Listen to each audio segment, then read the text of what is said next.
Om Namo Bhagavate Vasudevaya.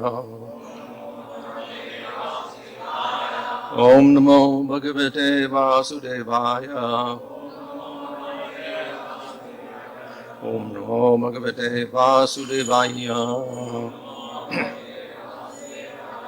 Namo Vishnupadaya Krishna Prasthaya Bhutade Srimate Bhaktivedanta Swami Niti Namane Namaste Saraswata Devi Gauravani Prachadane Nirvishesha Shunyavani Paschatya Tadane Sri Krishna Chaitanya Prabhu Nityananda Sri Advaita Gadadhar Sri Gaur Bhakta Vrinda Hare Krishna Krishna Krishna Hare Hare Hare Rama Rama Rama Hare Hare.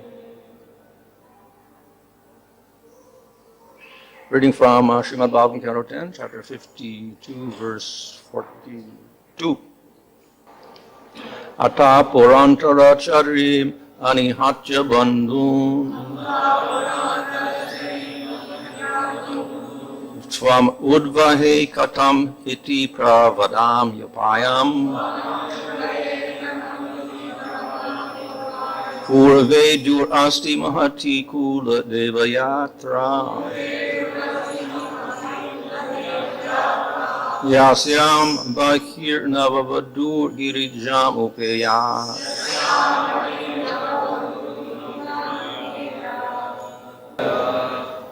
Antapura, woman's quarter of the palace. Antara, within. Charim, moving. Anihatya, without killing. Bandhu, your relatives. Tvam, you. Udvahe, I shall carry away.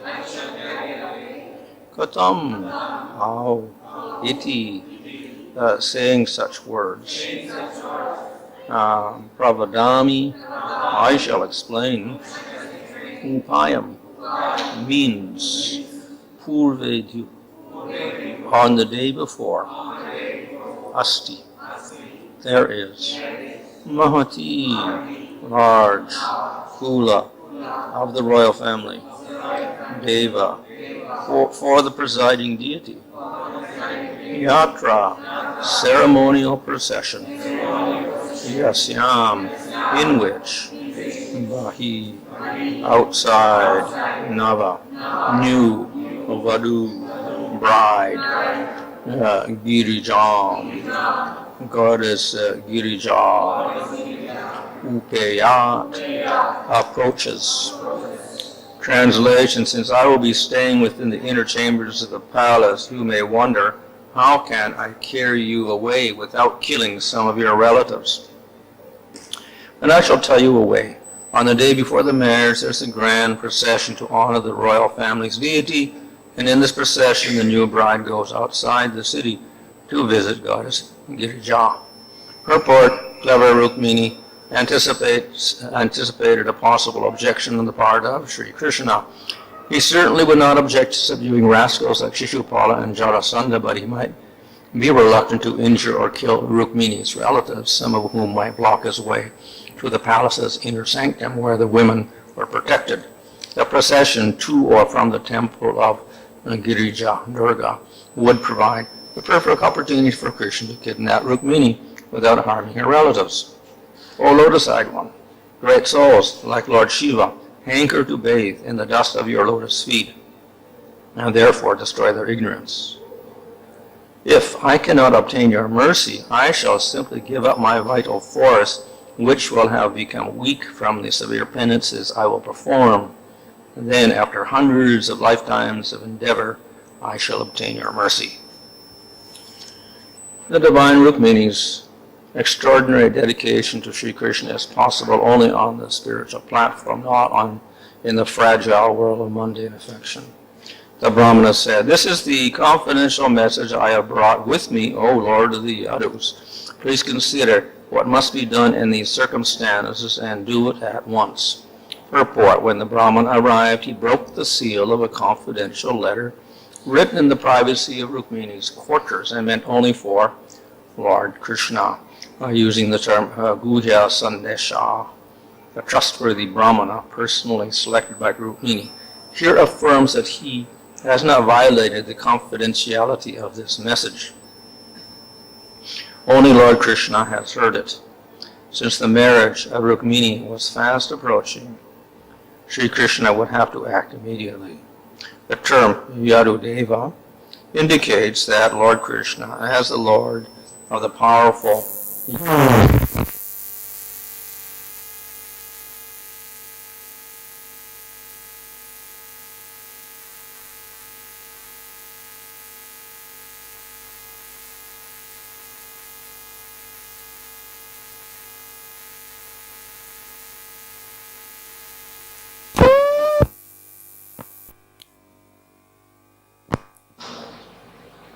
completion of the message of Rukmini sent by the Brahmana.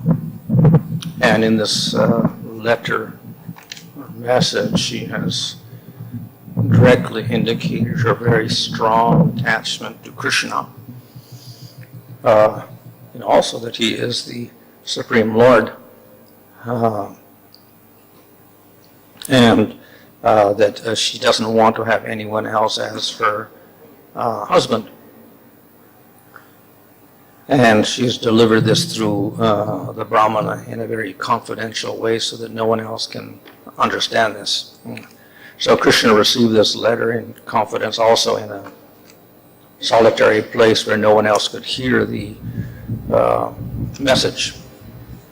And so the Brahmana was finished with his duty, but he pleaded on behalf of Rukmini that Krishna must act in some way.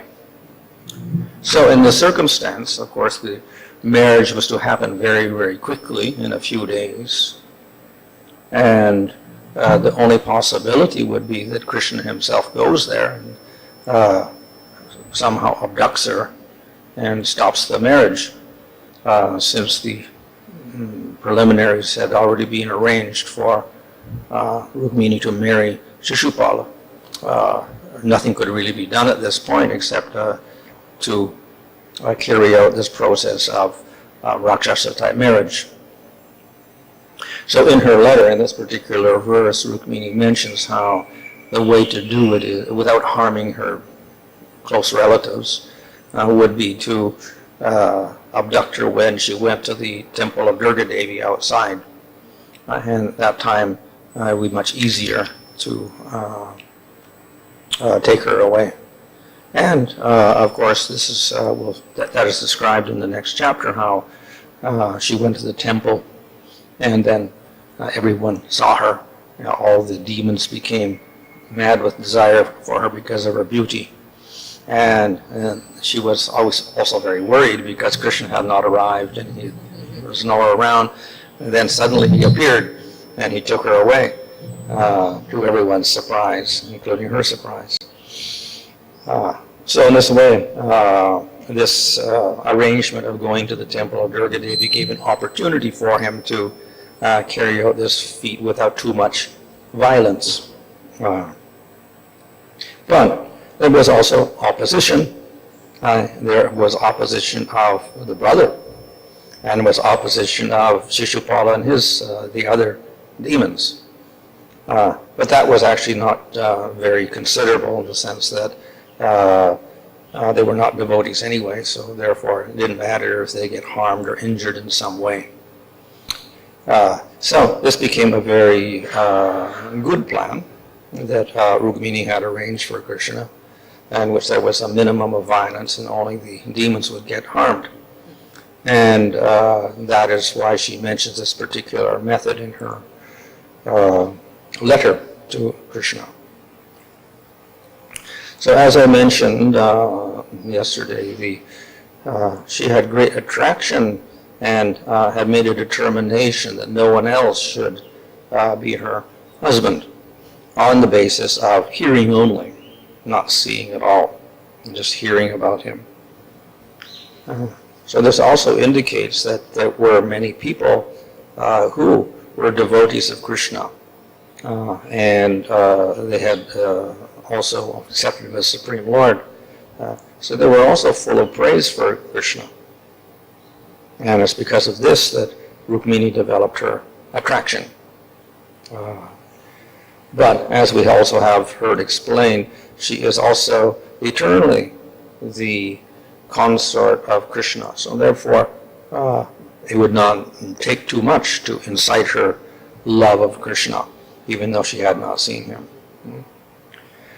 But from the, let's say, the point of view of the pastime where they're acting like rather normal people without identifying as eternal consorts, etc., she develops this strong attraction at a certain point in time, and it cannot be broken at all by anything.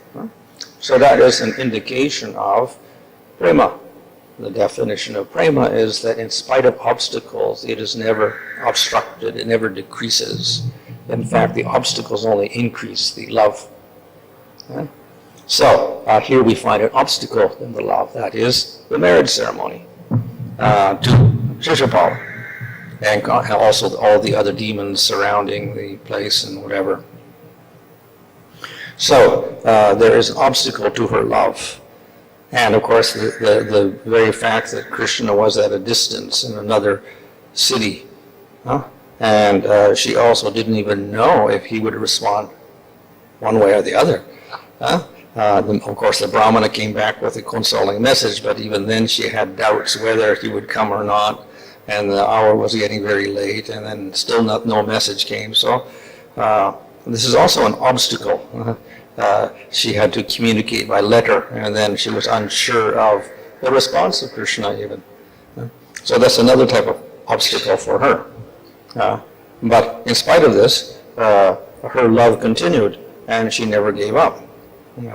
So she had obstacles from her family members in terms of brother, Rukmi, and obstacles because of the distance involved and having to communicate only by letter once, without a very sure response from Krishna what he would do if he actually agreed to do this, or even if he had agreed, was he actually going to carry it out? So there was this type of uncertainty about her position. But she did not give up that love of Krishna. And so, finally, Krishna did come, and then later he took her away and they got married. So in this way the whole problem was resolved. And it ended up with union after this separation of Purva Raga. So, though this ends up as a marriage, we'll have similar types of pastimes in Vrindavan, where, for instance, Radha is in love with Krishna, but also sometimes Krishna does not communicate, or he communicates in a way that looks as if he's very indifferent. Of course, he does that on purpose, but this causes great confusion in Radha, and then she begins to worry about him. But her love does not disappear, it simply increases. So, in either case, whether it is in Vrindavan or in outside of Vrindavan in the pastimes in Dwarka, we have a similar type of prema, which meets obstacles and never decreases. The case in Vrindavan is a little different, however, because Radha is already married. That's more of an obstacle. Here, there's a brother's an obstacle. There, everybody's an obstacle. There's a husband obstacle, there's a parent's obstacle, there's in-law obstacles, everybody obstacle. And the general populace is also an obstacle because there is the opinion of the public, and generally this is condemned. So there's a huge obstacle there, a much greater obstacle. We don't find the obstacle of demons involved as we do here with marriage to Shishupala, etc.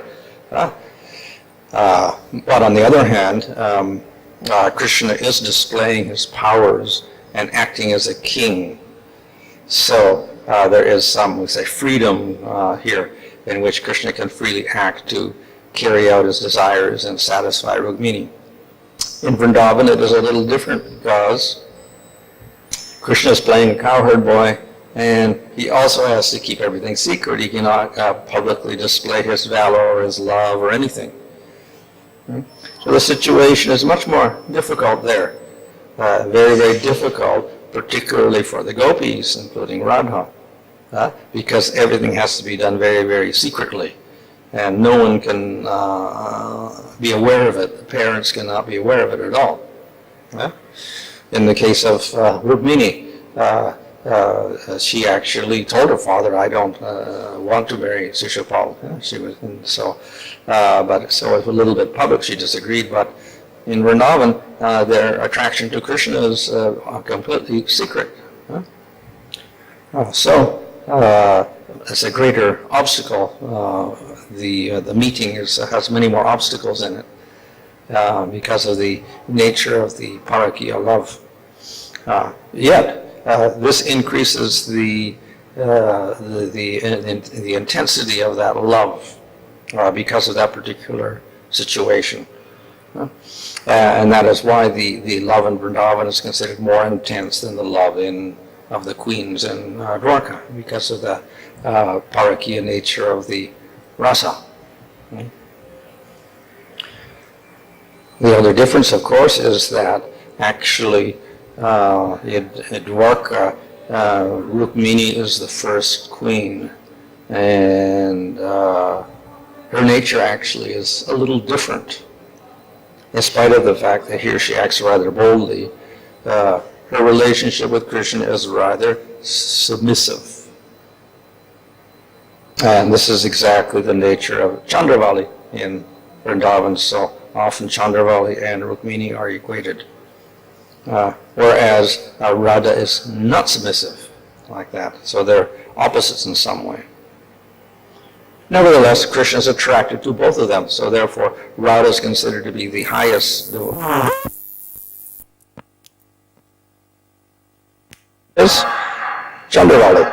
She's second in line, so second greatest gopi. In spite of the fact that they have opposite natures. But Krishna prefers that obstinate, stubborn nature in Vrindavan. Whereas in Dwarka we see that the prominent queen is Rukmini, who is more submissive, and Satyabhama is the one who's more obstinate, and therefore she's identified with Radha. So there is difference in the qualities of the different gopis, and similarly there's differences in the qualities of the queens in Dwarka. But in Dwarka there's a little bit of a different arrangement because everyone is married. He's married to all the queens, and they all have separate palaces. So he can respond to them all very freely. And he can do that simultaneously as well. So there's, we can say, an advantage there in Dwarka because he can very freely expand himself in all the palaces and be with all the queens simultaneously. So there's no real obstacle in those married relationships there. Whereas in Vrindavan, we find that the attraction is more, and the obstacles are always there, and they never go away. So they're always constantly in anxiety. Right? And due to the nature of the love affairs there, you find that Radha becomes very prominent, and even though she has the most intense love, she also has an intense stubbornness and anger at Krishna in many cases. So this increases the variety of pastimes there in Vrindavan. In any case, we'll find that we have Madhurya Rasa with either the gopis or with the queens of Dwarka. Those who are doing sadhana can aspire also to be a gopi or to even be a queen in Dwarka. Of course, they won't be the major queens, but there'll be some secondary person there. But they can also have Madhurya Rasa in some form with Krishna, either in Dwarka or in Vrindavan. And to do that, then they have to worship in a particular way, concentrating on those particular queens, etc., or the gopis, and develop similar type of love. So therefore, the Madhurya Rasa with Krishna is open to everyone. It is not open in other forms of the Lord. So with Vishnu, there is a limit to the persons having Madhurya Rasa. We have Lakshmi and a few expansions like Bhu and Shri and others. Other than that, no. So you can never aspire for that type of relationship with Vishnu. So that is why Krishna is considered to be Swayam Bhagavan, because in his relationships, the devotees can also aspire for a greater variety in the rasa, whereas with Vishnu it is by and large only dasya rasa, with great Aishwarya involved. And with Krishna, one can choose any of the 5 major rasas, primary rasas, and develop affection with Krishna. And if it's in Vrindavan, even the Aishwarya aspect disappears. So there's a greater variety of love, also more intimate love than with the other forms of the Lord. So even Krishna and Dwarka has certain features which are not manifested in Vishnu. For instance, the devotees can aspire for Madhurya Rasa. They cannot do that in Vaikuntha at all. And although the queens regard Krishna as Supreme Lord, etc., still the attraction to Krishna is very special, whether he's in Dwarka or in Vrindavan. That form of Krishna has a very special attraction for everybody. And therefore the sweetness of the relationship is somewhat different from that with Vishnu, Narayana. For instance, we find the Gopakumar, he goes to Vaikuntha and he sees Vishnu there. Later on, he goes to Ayodhya and he sees Rama, and he recognizes, oh yes, this is also Vishnu, but he's a little more attractive. And then he goes to Dwarka and he sees Krishna, and it's more attractive, in spite of the fact that he's still got, power, displaying power, etc. So even when Krishna does display his powers, he has a certain amount of attractiveness which is superior to that of the other forms of the Lord. So though it is most intense in Vrindavan, where there is no aspect of Aishwarya, still in Dwarka also, even that form has got some higher taste to it than the other forms of the Lord. So therefore Krishna in any case is very, very special, even though he does not manifest as much of the qualities of sweetness in Dwarka as he does in Vrindavan. Here we have, previously we had the description of the pastimes in Vrindavan. And there was a few pastimes about Mathura, not too many.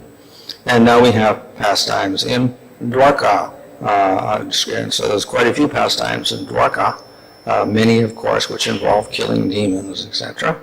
But there is some description also of Krishna marrying all the different queens, Krishna's pastimes with the different queens, and prominently with Rukmini. So we also get a description of Madhurya Rasa in some detail in Dwarka as well. This does not mean that the other rasas are not prominent there also. Not so much description is given, but all the other rasas are also functioning very nicely in Dwarka as well. Though there is this, we can say, consciousness of Krishna as Supreme Lord. The elders always have a Vatsalya relationship with Krishna, and others have Dasya relationship, and we have a few friends as well manifesting. So all the rasas are also manifested within Dwarka, just as in Vrindavan. So though Vrindavan, the Krishna is called Purnatara and Purnatama, we find that Dwarka actually is at the bottom and Mathura is superior. And then finally, Vrindavan. But in terms of pastimes, we'll find more pastimes about Dwarka than about Mathura. However, it's also described elsewhere that Mathura also is a very active place. So it's also an eternal place in the spiritual world. Dwarka is there, Mathura is there, and Vrindavan is there. And sometimes the pastimes are different there. So it even describes the queens, he has queens in Mathura as well as Dwarka. So we may have pastimes in other yugas as well, where he gets married and he has queens in Mathura as well as in Dwarka. So therefore, Mathura, though there's not too much description of the pastimes, it's also full of all the different rasas. But there's a little difference, and therefore it's called Purnatara, more perfect. So why is that? Now, there's not a complete reason given anywhere, but we can understand that in Mathura, Krishna has not really matured in one sense and doesn't display his aspect as a king. In Mathura, he goes off to the Gurukul, so he's still a child, etc.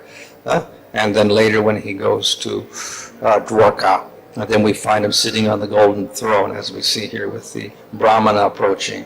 And then he begins to marry all these queens, and he has 16,108 palaces. So we see a lot of grandeur there. So there's much more emphasis put upon the grand aspect of Krishna in Dwarka than in Mathura. So that eclipses the sweetness to some extent. So for that reason, he's Purna in Dwarka, Purnatara in Mathura, and Purnatama in Vrindavan. But in any case, Krishna is superior to all the other forms.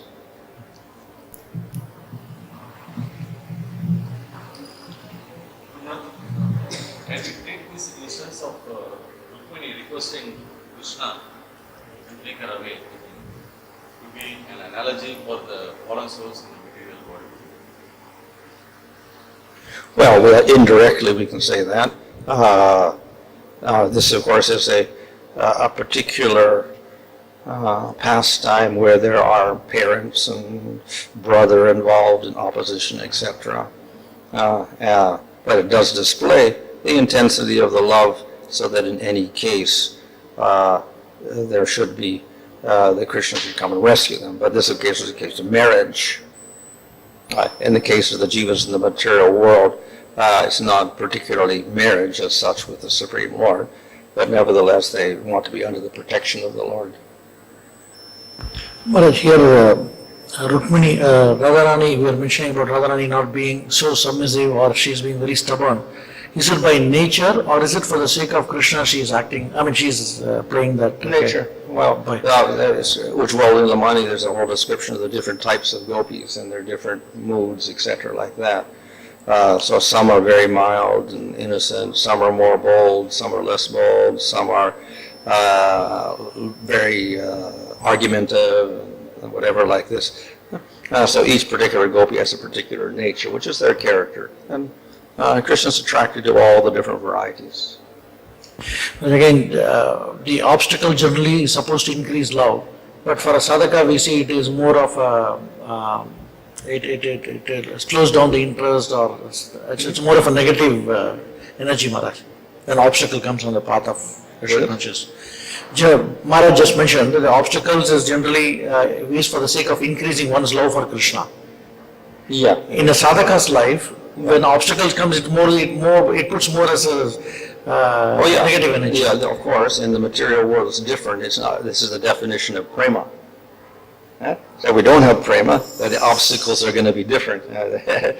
It's not going to increase the love and make it stronger at all. It may weaken it or whatever, because we're in a weak state and we haven't developed our love to the highest degree yet. So that is why there's a difference there.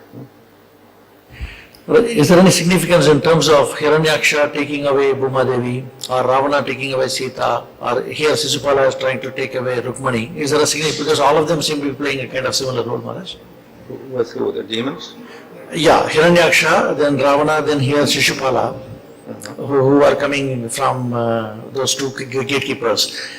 They seem to be playing a similar role, like taking away Bhumi, taking away Sita, trying to take away Rukmini. Well, obviously shows that the demons don't recognize the Lord as the final authority. So if the Lord has something beautiful or whatever, then they also want that. So if he has a beautiful wife, they want his wife. If he has wealth, they want wealth, etc. Or in the case of, what's this, Paundraka, he even put on 4 arms to look like. So they may imitate the Lord in many ways or try to assume his position. So this is merely indicating their desire to be the highest enjoyer. So they, whatever the Lord has, they want something superior to that. We see, when Rukmini sent letter to Krishna, but Krishna didn't respond the letter. And Rukmini was waiting. So this waiting increased the love for Rukmini. Okay, can you say that? But in Sanskrit it's called as Sangam, means when they meet together after separation. Does meeting decrease the love, or? It fulfills the love. It fulfills the love. If there's no meeting at all, then there is a frustration ultimately. So in pastimes, in the material world, of course, it may be different, but in the terms of pastimes, the longing is finally fulfilled by a meeting, and it's very satisfying. Now, of course, one could objectively say the love is stronger in separation and lesser in meeting, but it's simply that they have different qualities. So, in rasa, generally, they define the whole rasa in terms of the 2 aspects, separation and union. And they're both there. So we can't say one is superior to the other. They both go together. They cannot be separated, really. And even after separation, union, then there's separation again. And there's separation again, and then there's union again.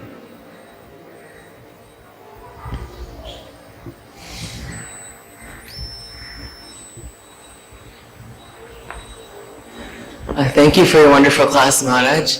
I had a question. Usually we we see that Aishwarya and Madhurya have like an inverse relationship. Like as the intensity of Aishwarya increases, the intensity of the Madhurya decreases. But then I was reading and hearing in some places that there's one place where it's not like this. In Jagannath Puri, there's Aishwarya Madhurya Milan, where as the Aishwarya increases, the intensity of the Madhurya increases to the same degree. So I was wondering if you could speak a little bit on that. Well, there's the Goswamis don't really explain too much about that. Maybe the local people have more of a insight into that. But as far as like Brihad Bhagavatamrita goes, so we have descriptions of Jagannath there. But then finally the highest thing is meeting Krishna in Vrindavan again, or Goloka. So in terms of that, it seems to be a mixture, definitely a mixture, but the preference seems to be for the pure, ultimately the pure sweetness in Vrindavan over everything else. But certainly we can find that the Jagannath is a little bit different. It's kind of like Dwarka, but it's also not like Dwarka in one sense, because Krishna's very form is an ecstatic form of memory of Vrindavan, so it's kind of placed above Dwarka also. Thank you. Maharaj, means here we see, as you told, Rukmini doubted Krishna, means whether he will come or not, like that. So in Sadhaka stage also, means Lord Krishna mentioned in Bhagavad Gita, like if anyone doubts in the scripture or in me, there will be complete delusion. So how to... So Lord Krishna mentioned in Bhagavad Gita one sloka, right? Means if anyone doubts in me, there will be complete delusion. Means doesn't have a faith. So how to understand both? Well, this is on a different level. Doubt in the material world creates the weakness of faith, which is an obstacle. But doubt in the spiritual world for persons who have perfect love is simply, this is one, we can say, a vibhachari bhava, which is part of rasa. So we see there's 33 vibhachari bhavas, or minor emotions, such as doubt arising, fear arising, worry, chinta, great worry and anxiety arising. So these are connected with rasa itself, manifestations of the sthayi bhava, and they contribute to the rasa. So it's different from what happens in the material world, which we can say where doubt is a manifestation of material qualities. Okay, normally another question. So, Jiva has 50 qualities of Lord Krishna. So, and Vishnu has 60 qualities. But Kshirodaksha Vishnu is staying in means all living entities. So, how to understand? Means Jiva has 50 qualities because we are the Jivas, and Vishnu has 60 qualities. But inside our heart, all living entities, Kshirodaksha Vishnu is staying, residing. So it seems like 60. We have 60 qualities. Well, we're separate from Vishnu, even if he's within us. So simply because he's in us doesn't mean we manifest all those qualities. So in other words, one of the qualities that distinguishes Vishnu is he creates universes. But the Jiva doesn't create universes, even if Vishnu is inside you. So we don't create universes as Jivas. You know? The Lord has certain powers, we have separate powers. Thank you.